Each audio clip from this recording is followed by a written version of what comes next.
नमस्कार, मैं रवीश कुमार। वोट चोरी के सवालों का जवाब दिया नहीं गया तो सड़क पर उतर आए विपक्ष का मार्च रोक दिया गया। जिन लोगों को यह शिकायत रहती है कि विपक्ष दिखाई नहीं देता, उन्हें देखना चाहिए कि विपक्ष दिखाई ही ना दे, उसके लिए दिल्ली की सड़कों से लेकर गोदी मीडिया के स्टूडियो में क्या क्या किया गया। इस मार्च ने बता दिया कि राहुल गांधी की प्रेस कॉन्फ्रेंस के बाद अब यह लड़ाई पूरे विपक्ष की हो चुकी है।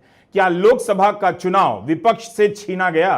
बीजेपी हार रही थी, यह तो सबको दिखा। 300 सीट का दावा हवा में उड़ गया और 240 सीटें ही आई। शक तब भी था, शक अब गहरा हो गया है। लेकिन इस बार राहुल गांधी ने हड़बड़ी में आरोप नहीं लगाए, 15 महीने के बाद आरोप लगाया और इसके लिए 6 महीने मेहनत की। उनकी मेहनत की प्रामाणिकता ही है कि आज पूरा विपक्ष फिर से एकजुट हो गया।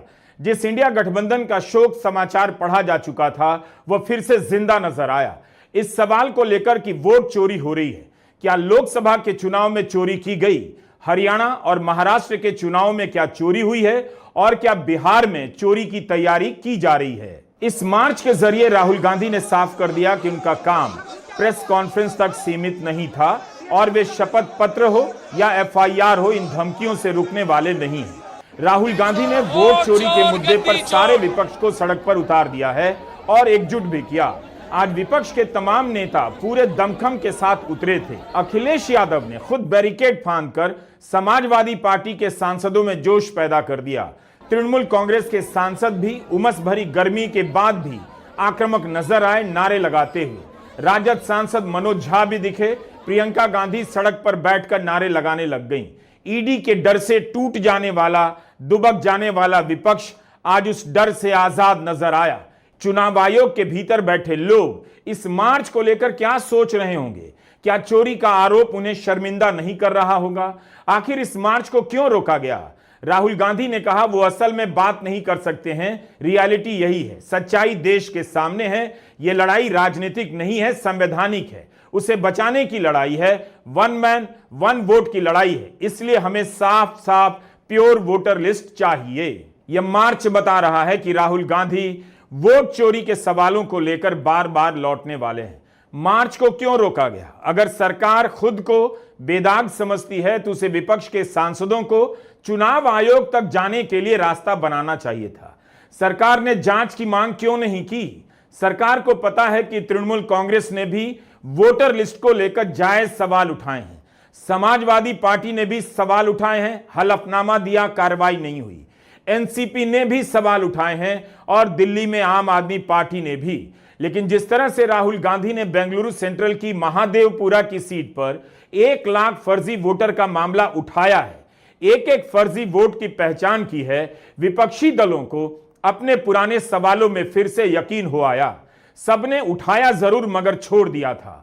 गोदी मीडिया ने उन्हें मुर्दा बना दिया, लेकिन अब ये सवाल बिना गोदी मीडिया के फिर से जिंदा हो गए हैं। इस बस में ठूंस कर विपक्ष के सांसदों को संसद मार्ग ले जाया जा रहा है। लेकिन यह दृश्य बता रहा है कि वोट चोरी को अब जेल और गोदी मीडिया की खबरें बदलकर नहीं दबा सकते हैं। यह सवाल जनता के बीच पहुंच चुका है, पहुंचाया जाने वाला है। भारत के इतिहास में चुनाव आयोग की साख पर कभी इतना बड़ा सवाल नहीं उठा और चुनाव आयोग इन सवालों से भागता हुआ भी कभी नहीं दिखा। नेता प्रतिपक्ष राहुल गांधी के पास कोई सत्ता नहीं है, सिर्फ सवाल ही तो हैं। और उनके सवालों से इतना डर कि 10 अगस्त को ही समय मांगा गया कि 11 अगस्त को विपक्ष के सांसद मार्च करेंगे, आयोग से मिलकर अपनी बात रखना चाहते हैं। आयोग पर यह आरोप साधारण नहीं है, उस पर बीजेपी के लिए चोरी करने का आरोप है। नरेंद्र मोदी पर आरोप है कि वोट चोरी से प्रधानमंत्री बने। समाचार एजेंसी ANI ने मार्च शुरू होने से पहले आयोग के सचिवालय का एक पत्र पोस्ट किया है, जिसमें जयराम रमेश को 12 बजे मिलने का समय दिया गया है। लिखा है कि जगह की कमी की वजह से केवल 30 नाम दिए जाएं।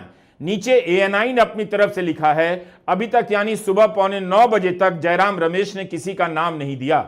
जवाब में जयराम रमेश ने 10 अगस्त को अपने द्वारा भेजे गए पत्र को ट्वीट करते हुए लिखा, विपक्ष ने शुरू से ही डेलीगेशन के मिलने की बात नहीं की थी। साफ साफ लिखा था कि अपने शांतिपूर्ण मार्च के बाद विपक्ष के सभी सांसद आयोग से मिलकर कई मुद्दों पर बात करना चाहते हैं। मार्च के बाद नोट कीजिए, बिहार के SIR और देशव्यापी SIR के बारे में भी बात करना चाहते हैं। जब विपक्ष ने सभी के लिए समय मांगा था तो फिर आयोग ने 30 लोगों की सीमा क्यों लगाई?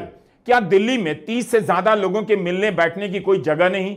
जाहिर है यह बातचीत नहीं हुई क्योंकि विपक्ष को मार्च करने नहीं दिया गया, उनके सांसदों को डिटेन किया गया और 1:30 बजे के बाद ही उन्हें छोड़ा गया।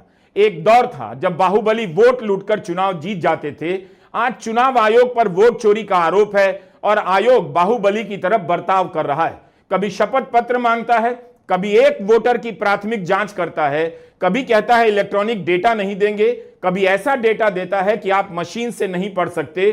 तो बिहार में एसआईआर की पीडीएफ फाइल हटाकर उसे खराब स्कैन कॉपी में बदल देता है ताकि नागरिक आसानी से नहीं पढ़ सकें और गलतियां पकड़ में ना आए।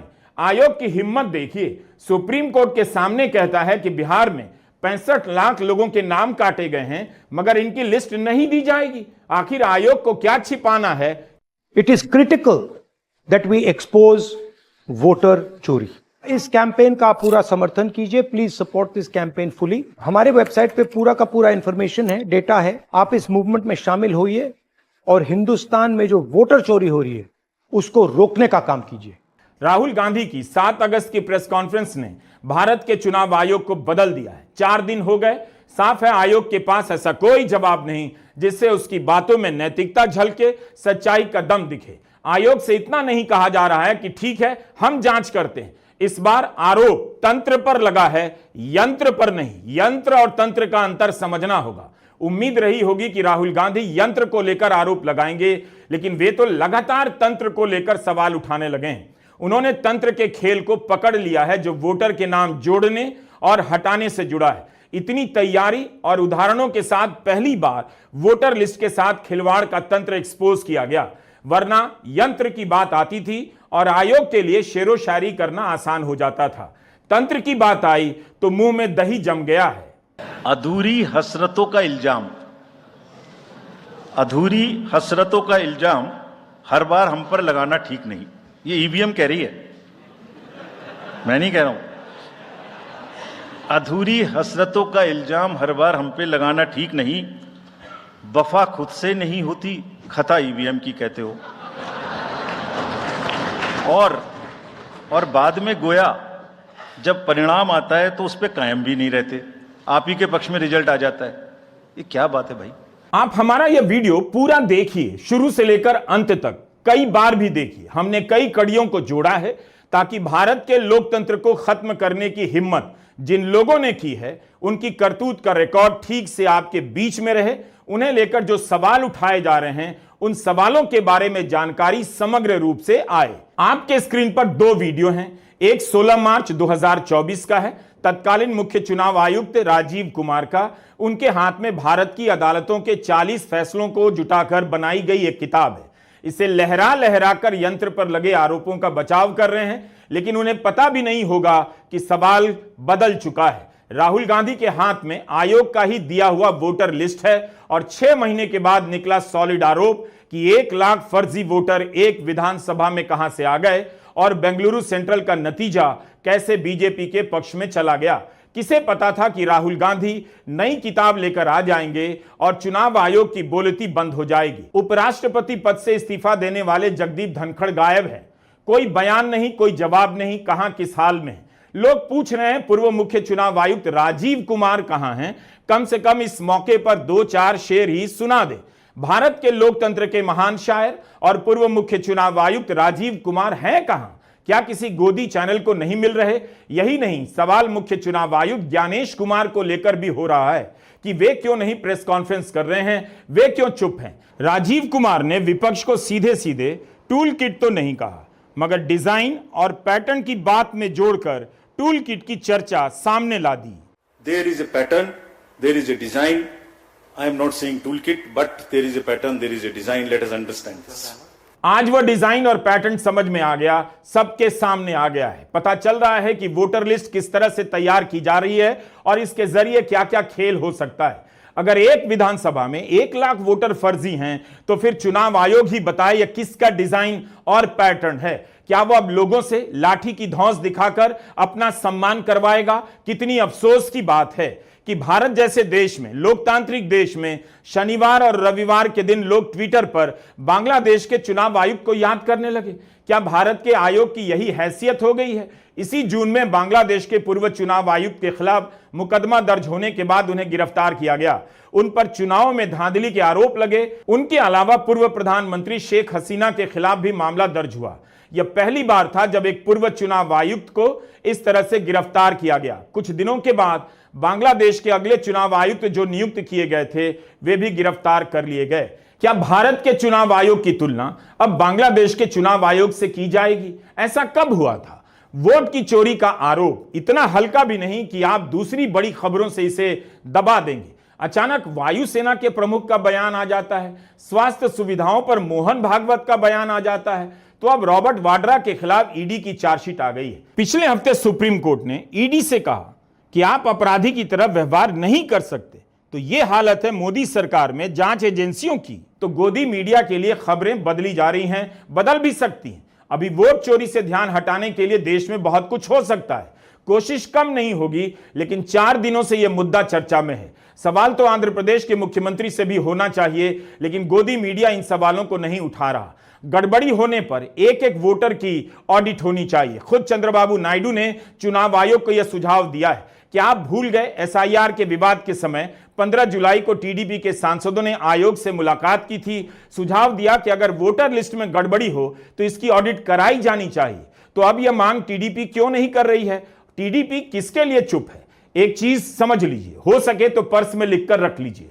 यहां दांव पर राहुल गांधी के उठाए सवाल नहीं है, यहां दांव पर है आपके वोट का अधिकार। यह चला गया तो आपके पास कुछ नहीं बचेगा। क्या सीसीटीवी का फुटेज 45 दिनों तक रखने का ही नियम इसीलिए बदला गया? आज फुटेज होता तो चंद घंटों में दूध का दूध एंड वाटर का वाटर हो गया होता। मांग है कि 1 लाख वोटर की जांच हो। कर्नाटका के निर्वाचन अधिकारी एक वोटर शकुन रानी के मामले की प्राथमिक जांच कर रहे हैं। एक वोटर की, अगर आप एक वोटर की जांच कर सकते हैं तो अभी तक 1 लाख वोटर के फर्जी होने के दावों की जांच क्यों नहीं शुरू की आपने? 9 अगस्त को आयोग ने यह नोटिस जारी किया। लिखा कि एक वोटर शकुन रानी को लेकर राहुल गांधी का दावा सही नहीं। कर्नाटका के निर्वाचन अधिकारी ने राहुल से पूछा कि जब शकुन रानी से इस बारे में पूछा गया तो उन्होंने कहा एक ही बार वोट किया है, 2 बार नहीं। निर्वाचन अधिकारी के कार्यालय द्वारा की गई प्राथमिक जांच में सामने आया कि जिस कागज पर टिक लगा है उसे पोलिंग अफसर ने जारी नहीं किया। अपने नोटिस में निर्वाचन अधिकारी ने राहुल से वह कागज मांगे हैं जिनके आधार पर उन्होंने यह दावा किया कि शकुन रानी या किसी और ने उनके नाम पर 2 बार वोट किया है। इसे कहते हैं आंखों में मिर्ची झोंकना, धूल भी नहीं मिर्ची। एक वोटर की प्राथमिक जांच हो रही है, 1 लाख वोटर की नहीं। राहुल गांधी ने क्या सवाल किया है उसे भी समझिए। राहुल ने दावा किया कि शकुन रानी का मामला बताता है कि फॉर्म 6 का बड़े पैमाने पर गलत इस्तेमाल हुआ है और इसी वजह से आयोग सीसीटीवी छिपा रहा है। अगर आयोग सीसीटीवी फुटेज दिखा दे तो पता चल जाएगा कि शकुन रानी के नाम पर किसने वोट किया। आयोग ने राहुल के सवाल को घुमा दिया है। इससे साफ है कि आयोग के पास जवाब नहीं। राहुल ने नहीं कहा कि शकुन रानी ने ही 2 बार वोट किया। ये देख लीजिए साइड पे, इन्होंने 2 बार ही वोट किया है। अब पता नहीं इन्होंने किया है किसी और ने किया है, बट 2 बार इस आईडी कार्ड पे 2 बार वोट लगा है। वो जो टिक है वो पोलिंग बूथ के ऑफिसर की है। इसीलिए सीसीटीवी को डिस्ट्रॉय किया जा रहा है, क्योंकि वो ये हमें पता ना लगे कि शकुन रानी जी है ही नहीं या फिर कोई और 3-4 बार वोट कर रहा है। शकुन रानी की उम्र 70 साल है। उनका नाम पहली बार वोट करने वाले फॉर्म 6 में है। आयोग के इस नोटिस में उम्र वाले सवाल को लेकर कुछ भी नहीं है, जबकि राहुल गांधी ने फॉर्म 6 में ऐसे कई वोटर की बात की है जिनकी उम्र 90, 95, 98 तक है। ये मिसयूज ऑफ फॉर्म 6 33,000 लोग हैं, नाम है यहां पे सबके। ये आप देखिए, इनकी एज भी है, 98, 96, 95, 89, 88, 72, 67, 57। यहां पे इस पूरे पैक में 18 से 23 का कोई नहीं। तो this is new voter manufacturing. This is new voter manufacturing. ये है नया वोटर, यंग वोटर। इसी तरह यूपी के चुनाव अधिकारी ने आदित्य श्रीवास्तव पर बयान दिया। तो सोशल मीडिया में लोगों ने रिसर्च कर आयोग के दावों को चुनौती दी। तो झूठ बोलने या हड़बड़ी में आधा अधूरा जवाब देने के कारण आयोग के अफसरों के खिलाफ ही कार्रवाई करनी चाहिए थी। दरअसल राहुल गांधी ने जो पकड़ा है उससे साफ है कोई आपको उल्लू बना रहा है। भारत के किस वोटर के बाप का नाम LMNOP है? ये कौन सा बाप है जिसका नाम ILSDHFHUG है? ये किसके डैडी हैं जिनका नाम DFOIGOIDF है? क्या इलॉन मस्क ने इनका नाम रखा है? मस्क ने अपने बेटे का नाम XA12 रखा है, छोटा कर X कहा जाता है। महादेवपुरा का BLO मस्क का मामा तो नहीं लगता कि इतने सारे बापों का नाम LMNOPQRST रख दिया है। क्या इस देश में मजाक चल रहा है? बाप छोड़िए, घर का पता जीरो कैसे हो सकता है? महादेवपुरा में 30,000 वोटर का पता जीरो कैसे हो गया? इसके लिए क्या कोई चुनाव अधिकारी बर्खास्त किया गया? किसी से शपथ पत्र की मांग की गई? किसी को जेल भेजा गया? आयोग बताए कि कैसे हो रहा है। कर्नाटका में ही नहीं, बिहार में भी हो रहा है। SIR क्यों हुआ बिहार में? दावा तो यही कर रहे थे कि इस तरह की गड़बड़ियों को ठीक करेंगे, लेकिन वहां तो 3 लाख घरों के आगे जीरो लिखा है उनके पते के सामने।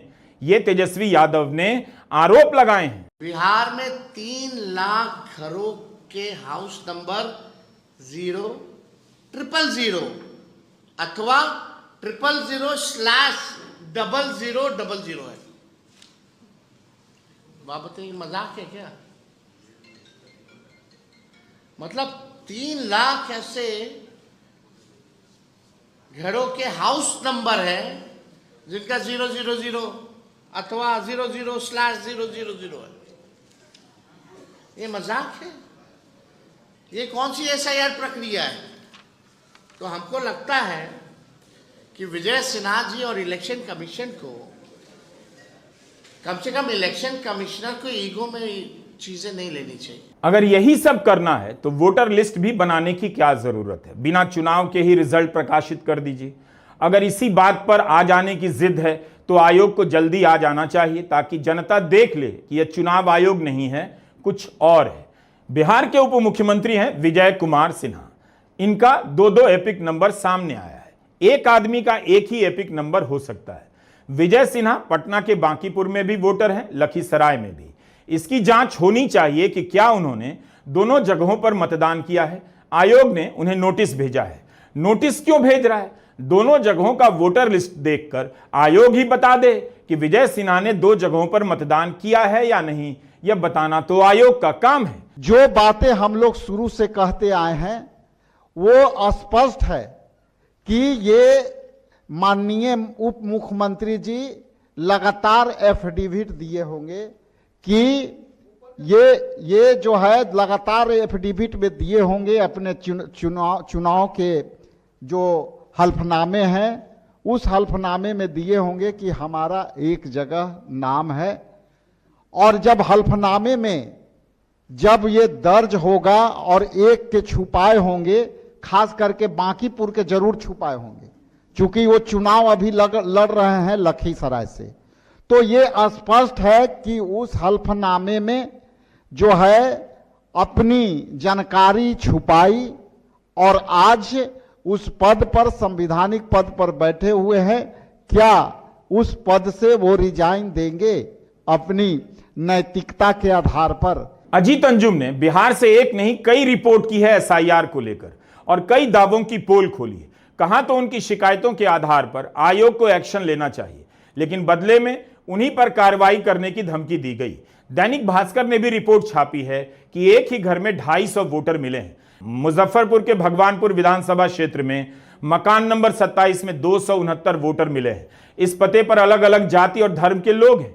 एक मुस्लिम मतदाता भी रहता है। जमुई में बूथ नंबर 86 पर मकान नंबर 3 के पते पर 247 वोटरों के नाम हैं। दैनिक भास्कर ने मतदाता सूची का ड्राफ्ट जारी होने के बाद राज्य के करीब 150 बूथों की जांच की, जिसमें इस तरह के कई मामले सामने आए। इस रिपोर्ट में मुजफ्फरपुर और जमुई के जिलाधिकारी का बयान भी छपा है। जवाब के नाम पर खानापूर्ति लगती है। यह खबर मध्य प्रदेश की है, भास्कर में ही छपी है। ऐसे 1696 पते मिले हैं जहां एक ही घर में 100 वोटर पंजीकृत हैं। 7.95 लाख पते ऐसे हैं जिन पर 20 से अधिक लोगों का नाम दर्ज है। बताइए, इतने बड़े स्केल पर गड़बड़ी है। रिपोर्ट में लिखा है फर्जी नामों की जांच होगी। कई जगहों से ऐसे मामले सामने आए। साफ है, वोटर लिस्ट बनाने का काम पेशेवर तरीके से नहीं हो रहा है। जवाबदेही नहीं देखी जा रही है। जमकर मनमानी और धांधली चल रही है और किसी के खिलाफ एक्शन नहीं हो रहा। अगर एक्शन हो रहा होता तो बिहार में ही 3 लाख वोटर के घर के पते के आगे 0 कैसे लिखा आ जाता। चुनाव आयोग को क्यों लगता है कि लोग अब भूल गए हैं कि 2024 के चुनाव में प्रधानमंत्री मोदी के भाषणों को लेकर शिकायत हुई, तो इसी आयोग ने नोटिस जारी किया किसे? बीजेपी के अध्यक्ष जेपी नड्डा को। बैलेंस करने के लिए राहुल गांधी के भाषण की शिकायत पर नोटिस जारी किया किसे? कांग्रेस अध्यक्ष मल्लिकार्जुन खड़गे को। हिम्मत ही नहीं हुई सांप्रदायिक भाषण देने के आरोपी प्रधानमंत्री मोदी से सीधे सवाल कर सकें। सुप्रीम कोर्ट ने ही कहा था चुनाव आयुक्त ऐसा हो जो प्रधानमंत्री की भी जांच कर सके, लेकिन वैसा चुनाव आयोग था ही नहीं तो कैसे जांच करता।